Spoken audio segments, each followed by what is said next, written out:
termasuk pada perkataan beliau rahimahullahu ta'ala, wala tafarruda bis salati ala ahadin illa Rasulullah sallallahu alaihi wasallam wa ala alihi faqat. Dan tidaklah seseorang menyendirikan dengan salawat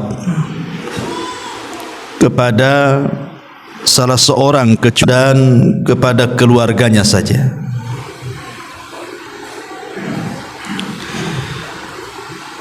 Di sini terjadi silang pendapat di antara para ulama.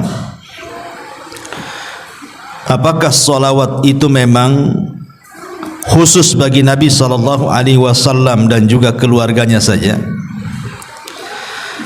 ataukah salawat itu bisa diberikan kepada selain Nabi? Al-Allamah Al-Imam Ibnul Qayyim rahimahullahu ta'ala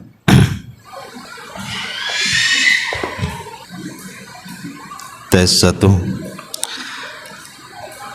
Jadi Imam Ibnul Qayyim rahimahullahu ta'ala menyebutkan dalam Jala'ul Afham,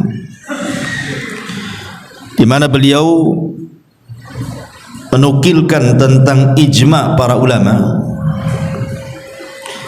anna salata ala jami'in nabiyyina masyru'atun minhum. Asy-Syaikh Muhyiddin An-Nawawi rahimahullahu ta'ala wa ghairu. Ada kesepakatan atau ijma', konsensus ulama, bahwa mengucapkan salawat kepada seluruh para nabi disyariatkan. Di antara yang berpendapat yang mensyariatkan adalah Al-Imam Muhyiddin, atau dikenal dengan Al-Imam An-Nawawi rahimahullahu ta'ala, dan yang lainnya. Tetapi ada riwayat Imam Malik bahwa tidak boleh bersalawat kecuali kepada Nabi saja. Imam Malik mengatakan tidak boleh bersalawat kecuali kepada Nabi saja. Inilah yang dikatakan oleh Imam Barbahari. Akan tetapi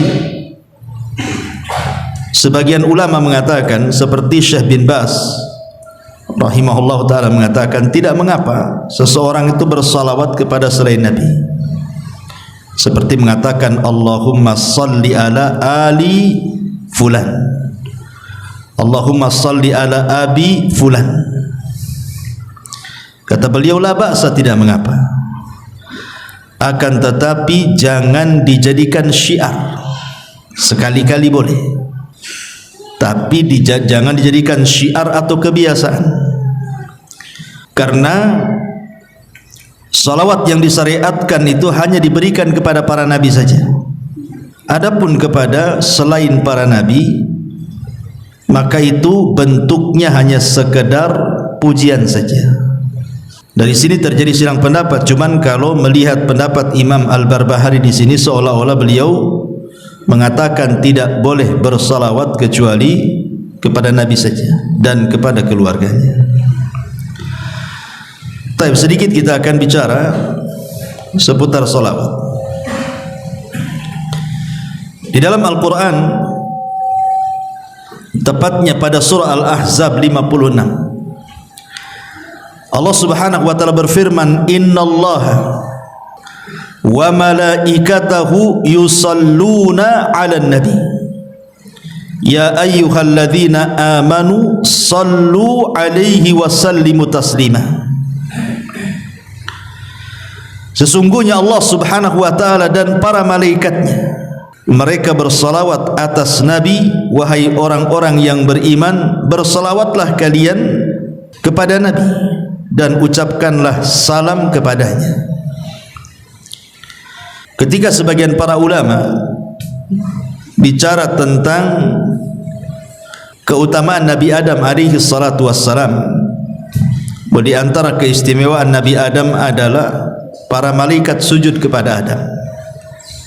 ketika Allah Subhanahu wa taala berfirman, wa idz qala rabbuka lil malaikati isjudu li adam fasajadu illa iblis. Dan ketika Rabbmu berkata kepada para malaikat, sujudlah kalian kepada Adam, semua malaikat sujud kepada Adam. Maksudnya di sini sujud penghormatan, bukan sujud ibadah. Ada juga yang mengatakan bahwa sujudnya para malaikat kepada Adam itu bukan kepada jasadnya, tapi kepada ruhnya. Karena yang mulia pada jasad manusia itu bukan jasadnya, tapi ruhnya. Ada juga yang berpendapat sujudnya malaikat itu kepada Adam seolah-olah menjadikan kiblat bagi para malaikat, seperti kita sujud mengarah ke Ka'bah karena kita jadikan kiblat, bukan menyembah Ka'bah. Terlepas daripada takwil para ulama, apa maksud sujudnya para malaikat kepada Adam, yang jelas bukan sujud ibadah. Sehingga sebagian ulama mengatakan, lihat bagaimana Adam dimuliakan dengan sujudnya para malaikat, tapi tidak ada malaikat yang sujud kepada Nabi. Malaikat sujud kepada Adam, tapi tidak sujud kepada Nabi SAW. Kalau begitu Adam lebih mulia dibandingkan Rasul. Kita katakan tidak. Rasul kita Muhammad SAW jauh lebih mulia dibandingkan Adam. Mana dalilnya? Ini dalilnya. Innallaha wa malaikatahu yusalluna 'alan nabi. Sesungguhnya Allah dan para malaikatnya mereka bersalawat kepada Nabi. Secara bahasa, antum yang belajar bahasa Arab, sujudnya para malaikat kepada Adam itu cuma satu kali. Makanya menggunakan fi'lul madhi. Fi'il madhi, fasajadu, bukan fayasjudu, tapi fasajadu. Artinya sujudnya sudah lampau dan hanya dilakukan satu kali. Tetapi salawatnya Allah kepada para malaikat dan juga para malaikatnya kepada Nabi SAW adalah senantiasa terus menerus. Makanya menggunakan fi'lul mudhari, yusalluna, shalla yusalli, menggunakan fi'il mudhari. Dan fi'il mudhari itu diantara faedahnya adalah al-istimrar, terus menerus. Jadi bukan sekali saja bersalawat, tapi terus menerus bersalawat. Dan salawat lebih afdal, lebih mulia dibandingkan sujud. Ma'asyiral muslimin yang dimuliakan Allah Azza wa Jalla. Lalu apa yang dimaksud salawatnya Allah kepada Rasul dan salawatnya malaikat kepada Rasulullah sallallahu alaihi wasallam? Adapun salawatnya Allah kepada Nabi sallallahu alaihi wasallam maksudnya pujian Allah kepada Rasul fi mala'il a'la, di atas makhluk-makhluknya yang ada di langit sana, di hadapan para malaikat. Allah memuji Nabi sallallahu alaihi wasallam. Adapun salawatnya para malaikat kepada Nabi sallallahu alaihi wasallam adalah ad-du'a bil barakah. Para malaikat mendoakan Rasul dengan keberkahan dan juga istighfar, memintakan ampun akan dosa-dosanya. Ma'asyiral muslimin yang dimuliakan Allah Azza wa Jalla, kita bahas sedikit tentang faedah salawat. Yang pertama di antara faedah salawat atau keutamaan salawat adalah, kalau antum bersalawat mengucapkan Allahumma salli ala Muhammad, maka kata ulama annaha imtithalun li amrillahi azza wa jalla. Ketika kita bersalawat itu hakikatnya kita sedang menunaikan tugas kita karena menjalankan perintah Allah azza wa jalla. Sama ketika antum sholat tadi. Kenapa antum sholat? Ya karena menjalankan perintah. Kemudian antum puasa Ramadan. Kenapa antum puasa Ramadan? Ya karena menjalankan perintah. Sama juga dengan sholawat. Jadi ketika kita bersalawat itu hakikatnya kita sedang menjalankan perintah Allah, dan itu semulia-mulia perbuatan ketika seseorang itu melaksanakan perintah. Dan itu diisyaratkan di dalam surah Al-Ahzab yang tadi saya baca, di mana Allah mengatakan ya ayyuhalladzina amanu sallu, ini fi'lul amr, wahai orang-orang yang beriman bersolawatlah kalian. Artinya Allah memerintahkan dalam surah Al-Ahzab supaya kita bersolawat kepada Rasul. Jadi ketika kita bersolawat, hakikatnya kita sedang menjalankan perintah. Ini yang pertama. Yang kedua, annaha tarfa'u darajatil musalli fil jannati wa tukaffiru dhunubahu wa sayyi'atahu. Bahwa salawat kepada Nabi sallallahu alaihi wasallam bisa mengangkat derajat di mana? Di surga, dan menghapuskan dosa-dosa dan juga keburukan. Dan ini berdasarkan hadis Anas ibn Malik radhiyallahu anhu. Nabi sallallahu alaihi wasallam bersabda, "Man shalla alayya salatan wahidatan sallallahu alaihi ashra salawatin wa khuttat anhu ashru khati'atin wa rufi'at lahu ashru darajatin." Subhanallah, lihat faedah salawat di sini. Dari Anas bin Malik radhiyallahu anhu, Rasulullah SAW bersabda, barang siapa yang bersolawat kepadaku satu saja solawat, kita katakan Allahumma salli ala Muhammad, maka imbalannya Allah subhanahu wa ta'ala berikan 3 imbalan. Satu ibadah, 3 imbalan. Yang pertama, dengan sebab salawatnya kita kepada Nabi sallallahu alaihi wasallam, Allah bersalawat kepada kita 10 kali. Dan salawatnya Allah, saya katakan tadi, adalah pujian Allah kepada kita di hadapan makhluknya yang ada di langit sana. Bayangkan antum jadi selebritis langit, Allah memuja-muja antum di langit sana 10 kali di hadapan para malaikatnya. Hanya gara-gara satu salawat kepada Rasul menyebabkan Allah memuji kita 10 kali. Kemudian juga yang kedua, wa khuttat anhu asyru khati'at. Cukup sampai di situ? Tidak. Dan akan dihapuskan darinya 10 kesalahan. Cukup. Rasul katakan wa rufi'at lahu asyru darajat, dan akan diangkat 10 tingkatan. Luar biasa. Ya, salawat 1 kali saja sudah sedemikian rupa pahalanya. Antum kalau saya puji saja udah senang, atau antum dipuji orang besar senang. Gimana kalau yang memuji kita ini Allah subhanahu wa ta'ala? Tentu kita banggalah harusnya.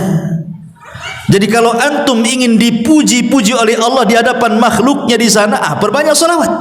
Itu maksudnya. Ini yang kedua.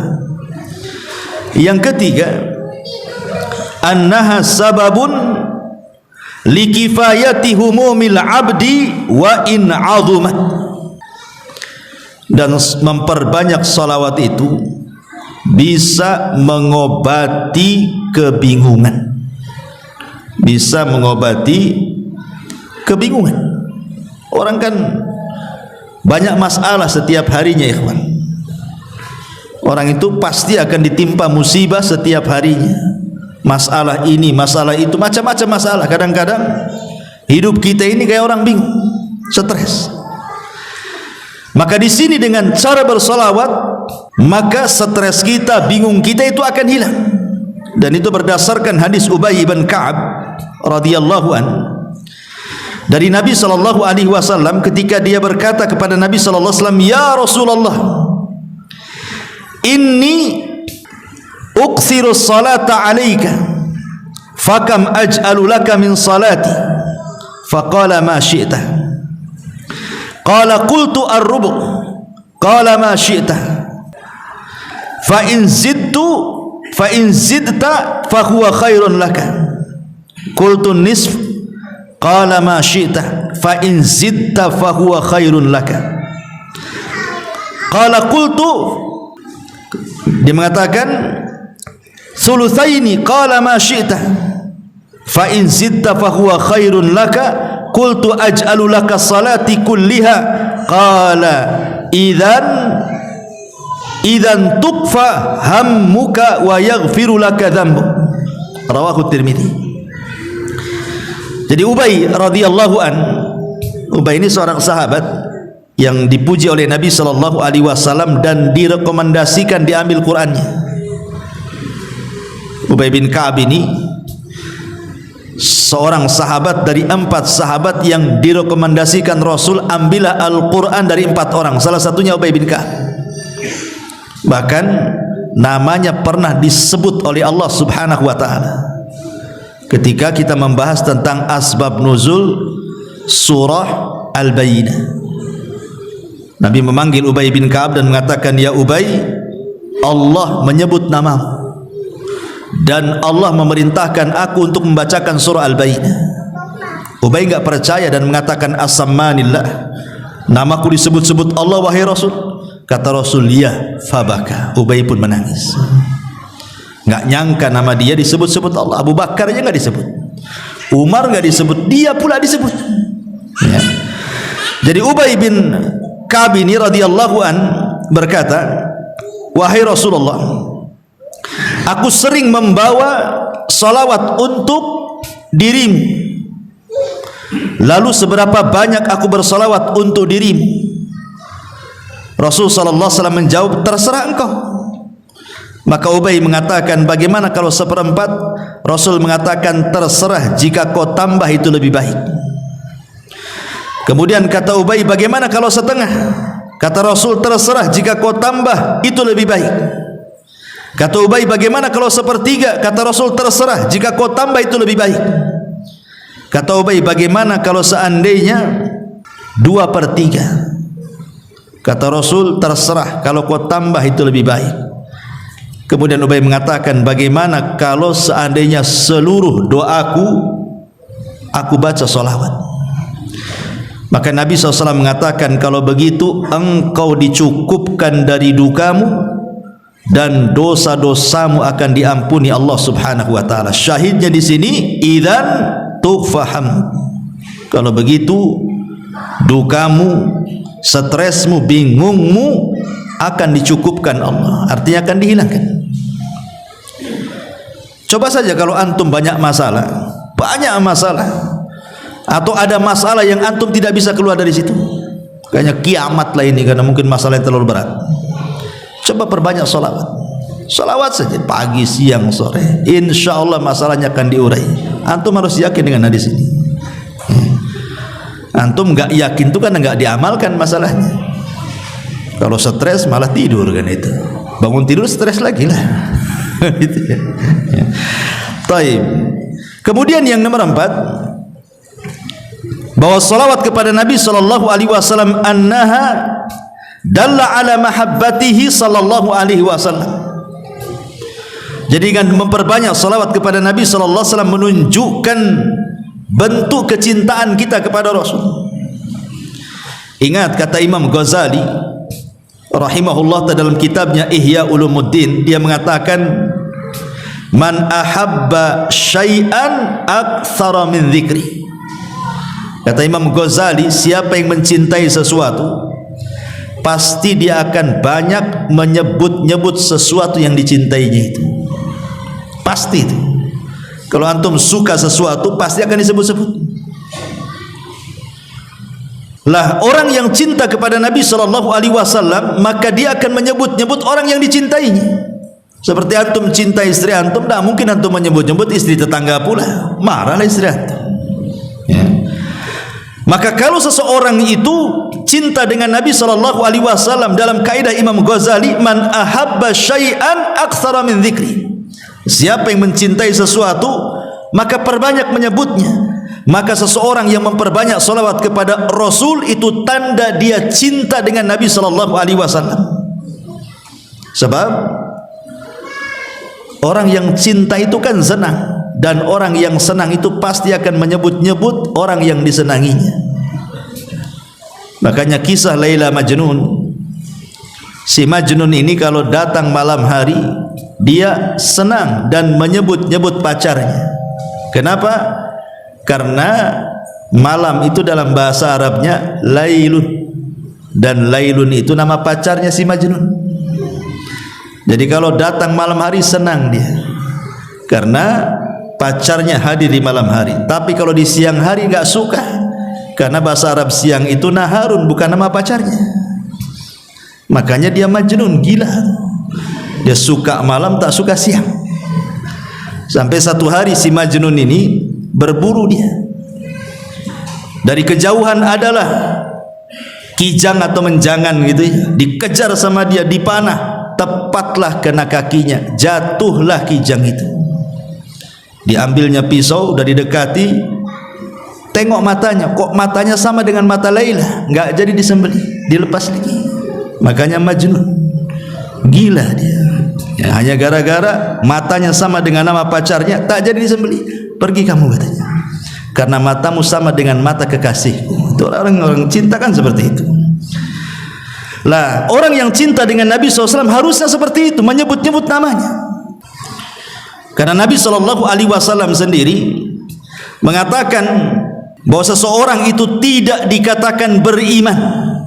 La yu'minu ahadukum, kata Rasul, hatta akuna ahabba ilaihi min walidihi wa walidihi wan nasi ajmain. Bahwa aku harus lebih kalian cintai dibandingkan anak kalian, dibandingkan orang tua kalian, bahkan dibandingkan seluruh manusia yang Anda cintai. Rasul harus lebih dicintai. Kalau antum lebih banyak menyebut nama istri, harusnya nama Rasul lebih banyak disebut, gitu maksudnya. Karena Rasul harus lebih dicintai dibandingkan pasangan kita.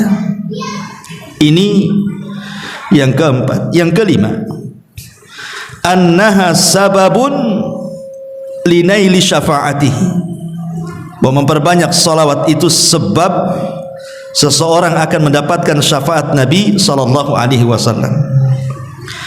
Nabi mengatakan dalam sebuah hadis yang dikeluarkan oleh Imam At-Tabrani, "Shalla alaihi ashran man shalla alaihi ashran idza asbah wa ashran idza amsa faza bi syafaatihi."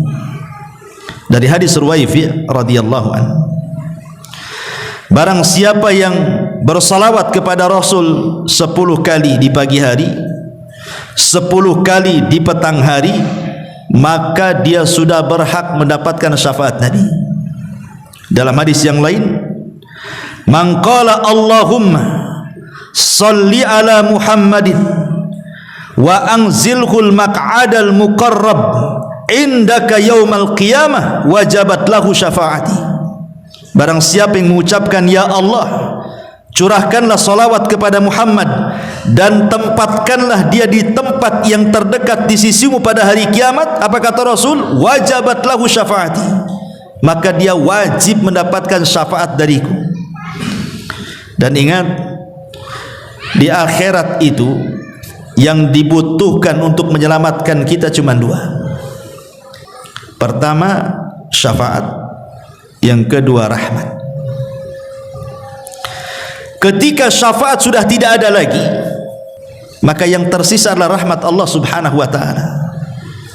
Makanya ada orang-orang yang tidak mendapatkan syafaat karena sudah habis syafaatnya. Dia tidak mendapatkan syafaat sementara dia masih dalam neraka. Akhirnya Allah selamatkan dia dari neraka bukan karena syafaat, tapi karena Arhamur Rahimin, rahmat Allah Subhanahu wa ta'ala. Jadi syafaat itu sangat penting sekali di akhirat. Lah, salah satu mendapatkan syafaat adalah orang yang memperbanyak salawat kepada Nabi sallallahu alaihi wasallam. Ini yang kelima. Yang keenam, anna aulan nas bihi, orang yang paling berhak dengan Nabi sallallahu alaihi wasallam, bahkan aqrabuhum minhu yaumal qiyamah, yang paling dekat kedudukannya pada hari kiamat, aktsaruhum salatan alaihi, orang yang paling banyak mengucapkan salawat kepada Nabi sallallahu alaihi wasallam. Dan ini berdasarkan hadis aulan nas bi yaumal qiyamah aktsaruhum alayya salatan, manusia yang paling berhak dan dekat denganku pada hari kiamat adalah orang-orang yang memperbanyak salawat di dunia. Ikhwatu fiddin, muliakan Allah azza wa jalla. di zaman Nabi SAW masih hidup, sahabat itu ingin dekat dengan Nabi SAW, bahkan ingin menyentuh, bahkan mengambil sebagian dari jasad Nabi SAW, seperti rambutnya disimpan, dijadikan tabaruk berkah. Kadang-kadang Rasul meludah, ditangkap ludahnya, dioles-oles ke badannya. Apabila Rasul berwudu, bekas wudunya itu sampai perang untuk diambil sisa-sisanya. Bahkan ada seorang sahabat ketika Nabi SAW sedang sakit, kemudian dia minta qisas dan minta dibuka pakaian Rasul, dia pun membukanya, kemudian tidak jadi qisas, hanya ingin menempelkan kulit dia dengan kulit Nabi saja, karena keinginan kedekatan para sahabat dengan Nabi, gitu maksudnya. Lah, kita ini tidak hidup di zaman Nabi, tapi apakah mustahil kita ini bisa dekat dengan Nabi? Tidak, bahkan ini sesuatu yang mungkin. Kapan itu? Ya kelak pada hari kiamat. Kapan lagi? Di dunia enggak mungkin kita ketemu dengan Nabi. Satu-satunya tempat berjumpa kita dengan Nabi adalah kelak pada hari kiamat. Lah, supaya kita lebih dekat dengan Nabi SAW, dalam hadis ini, aulan nas bi yaumal qiyamah aktsaruhum salatan. Orang yang paling dekat dengan Nabi adalah orang yang paling banyak salawatnya kepada Nabi SAW. Ini yang nomor 5. Nomor 6, inna salatal abdi wa salamahu tu'radu ala nabihi fi qabri. Sesungguhnya salawatnya seorang hamba dan ucapan selamat itu akan ditampakkan kepada Nabi dalam kuburannya. Jadi kalau saya mengucapkan Allahumma salli ala Muhammad, maka ada malaikat yang membawa salawat saya, kemudian dibawa ke kuburan Nabi. Kemudian malaikat ini menyampaikan, ya Rasulullah, Abu Humairah bersalawat kepadamu. Maka Nabi SAW akan membalas 10 kali lipat salawat saya. Dan sekali lagi saya katakan, salawat itu artinya ad-du'a bil barakah, mendoakan keberkahan. Jadi kalau kita mendoakan keberkahan kepada Rasul 1 kali, maka Rasul akan mendoakan keberkahan kepada kita 10 kali. Coba bayangkan, antum didoakan Nabi loh, Nabi yang mendoakan kita. Makanya ada anak kecil Rabi'ah al-Aslami radhiyallahu anhu, belum balik di zaman Nabi. Rabi'ah al-Aslami ini, dia suka membantu Nabi. Dia kalau malam, sepertiga malam, dia siapkan air. Belum balik anak ini, tapi rajin kemudian menyiapkan apapun yang dikehendaki Nabi SAW di malam hari. Akhirnya Rasul pun iba dengan anak ini. Kemudian satu hari dipanggilnya dan mengatakan, ya Rabi'ah, mintalah sesuatu, aku akan beri. Ya kalau anak-anak di zaman sekarang ya pasti minta handphone lah sama Nabi. Itu ya kan, minta apa lagi, minta mainan kan. Tapi anak-anak di zaman itu bukan itu yang diminta. Anak ini belum balik, masih kecil, tiba-tiba mengatakan, jadikan aku temanmu di sorga, katanya. Inni uridu murafaqata fil jannah, jadikan aku temanmu di sorga. Lah anak kecil lo ngomong begitu lo, belum balik ini, ingin menjadi teman Nabi SAW di sorga. Kemudian Nabi SAW mengatakan, kalau begitu bantu aku supaya keinginanmu tercapai. Dengan cara apa? Perbanyaklah kau sujud. Perbanyaklah kau sujud, maksudnya perbanyak solat supaya cita-citamu tercapai satu sorga denganku, gitu maksudnya. Ini anak belum balik kan, luar biasa tuh permintaannya. Maksudnya di sini dengan hadis Rabi'ah al-Aslami ini, bahwa kalau kita ingin mendapatkan kemuliaan, maka salah satunya adalah meminta doa Nabi SAW. Lah caranya gimana? Nabi sudah nggak ada. Kalau kita datang ke kuburannya juga mustahil. Mau ngomong apa di kuburannya? Maka yang memungkinkan adalah salah satunya, cukup antum di rumah, di masjid, di jalan, bagi ibu-ibu mungkin di dapur, terserah di mana saja, cukup mengucapkan salawat Allahumma salli ala Muhammad. Salawat kita dibawa malaikat sampai ke kuburan Nabi, disampaikan. Habis itu Nabi SAW mendoakan kita 10 kali lipat dari salawat kita. Kita mendoakan kebaikan kepada Rasul 1 kali, Rasul mendoakan keberkahan 10 kali. Coba bayangkan. Luar biasa ya, ya. Itulah keajaiban salawat. Ya. Taib asyrul muslimin yang dimuliakan Allah Azza wa Jalla. Kemudian nomor 7, annaha sababun fi istijabati du'ai. Bahwa salawat itu sebab seseorang bisa memungkinkan untuk cepat dikabulkan setiap permintaannya. Dari Fadalah ibn Ubaid radhiyallahu an, dia mengatakan Nabi SAW satu hari mendengar ada seseorang dalam solatnya dia tidak bersolawat kepada Nabi SAW.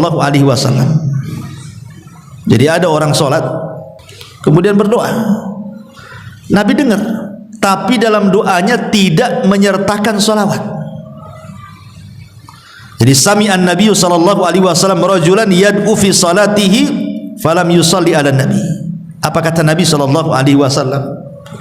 Ajilah hada, tergesa-gesa orang yang berdoa.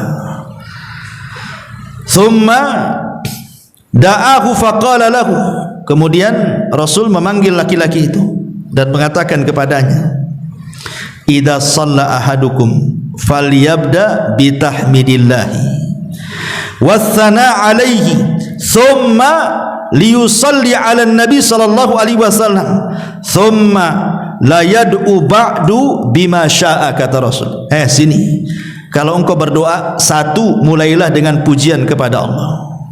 2, bersalawatlah kepada Nabi sallallahu alaihi wasallam, kemudian berdoalah sesukamu. Jadi Nabi sallallahu alaihi wasallam mengajarkan kepada kita bagaimana kaifiah doa. Tentu yang dimaksud doa di sini doa masalah. Karena doa itu kan ada 2. Ada doa ibadah, ada doa masalah. Kalau doa ibadah itu ya doa rutinitas antum, doa mau tidur itu yang dibaca, besok itu lagi yang dibaca. Doa pada tidur itu juga yang dibaca, masuk WC itu juga yang dibaca. Itu namanya doa ibadah. Doa yang dibaca secara rutinitas itu disebut doa ibadah. Ya. Dan setiap ibadah itu ada doa ibadah. Ketika antum sholat, ketika antum baca Quran, ketika antum puasa, di balik ibadah itu ada doa ibadah. Karena tujuan antum sholat supaya berdoa, sholatnya diterima, kan itu. Sholatnya berpahala. Tetapi yang dimaksud di sini adalah doaul masalah. Doa ketika antum ada masalah. Ketika usaha antum gulung tikar, ada masalah keluarga, ada masalah dengan anak, ada masalah dengan orang tua, ada masalah di kantor, macam-macam. Itu namanya doa masalah. Lah itulah doa masalah. Kalau antum meminta ingin masalah-masalah antum dihilangkan saat berdoa itu, jangan tinggalkan 2 perkara: pujian kepada Allah, salawat kepada Rasulullah, baru meminta penyelesaian. Itu maksudnya, ya. Ini yang nomor 7. Nomor 8, annaha min alamati tauqirihi sallallahu alaihi wasallam wa min dalailil iman. Jadi memperbanyak salawat itu tanda kita ini menghormati Nabi, memuliakan Nabi sallallahu alaihi wasallam, dan itu dalil dari keimanan kita kepada Nabi sallallahu alaihi wasallam. Berdasarkan surah Al-Fat ayat 9, litu'minu billahi wa rasulihi wa tu'azziruhu wa tuwaqqiruhu wa tusabbihuhu bukratan wa asila. Hendaklah kalian beriman dengan Allah, dengan Rasulnya, memuliakan, menghormati, dan bertasbihlah di waktu pagi dan waktu petang. Kemudian yang nomor 10, annaha sababun li tayyibil majalis atau li tibil majalis wa alla ta'uda hasratan ala ahliha yaumal qiyamah. Dan salawat kepada Nabi itu untuk memperbaiki majelis, bahkan supaya majlis itu tidak menjadi kerugian kelak pada hari kiamat. Jadi kalau antum ngobrol, sebelum ngobrol entah ngobrol berdua atau bertiga di warung kopi gitu ya, atau antum mungkin ngobrol dengan tetangga di teras ya, atau di manalah, maka jangan lupa selipkan sholawat. Allahumma sholli ala Muhammad. Baru ngobrol ya. Karena begini, Nabi SAW mengatakan dalam sebuah hadis, Nabi SAW mengatakan, hadis dari Abi Hurairah radhiyallahu anhu yang disahihkan oleh Syekh Nasiruddin Al-Albani rahimahullah taala, ayyuma qaumin jalasu fa atalul julus thumma tafarraqu qabla an yadhkurullaha aw yusallu ala nabiyhi kanat alaihi tiratan minallahi azza wa jalla in syaa adzabahum wa in syaa ghafara lahum. Tidaklah sekelompok orang duduk-duduk di satu majelis, kemudian mereka bangkit dari majelis tersebut tidak berzikir kepada Allah, tidak membaca salawat kepada Nabi sallallahu alaihi wasallam, melainkan majelis itu adalah majelis yang cacat dan kerugian pada hari kiamat. Kalau Allah mau, Allah akan azab gara-gara majelis itu, dan kalau Allah mau, Allah ampuni gara-gara majelis itu. Bayangkan, ya. Orang kalau bermajelis, duduk bertiga, berempat atau rame-rame, kemudian antum baca salawat, maka pahalanya luar biasa. Majelis itu jadi berkah. Majelis yang tidak berkah jadi berkah. Itu kan kebaikan luar biasa. Kemudian yang nomor 11, annaha sababun lisabati ala sirat. Memperbanyak salawat adalah sebab seseorang itu akan mampu menyeberangi titian siratal mustaqim.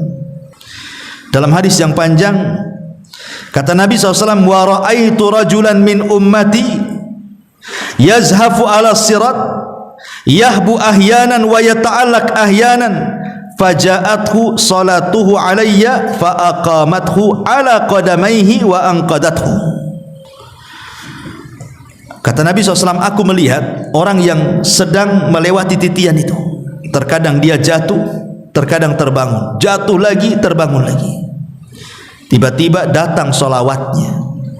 Ketika di dunia banyak bersolawat, nanti solawat itu akan datang pada hari kiamat dan akan berdirikan kita. Ketika jatuh, dia yang akan memapah kita dan akan menyelamatkan kita dari titian siratal mustaqim. Fa'anqadathu, solawat itu akan menyelamatkan kita dan akan melalukan kita dari titian siratal mustaqim. Subhanallah, luar biasa. Ingat, 3 tempat orang itu tidak akan bicara pada hari kiamat.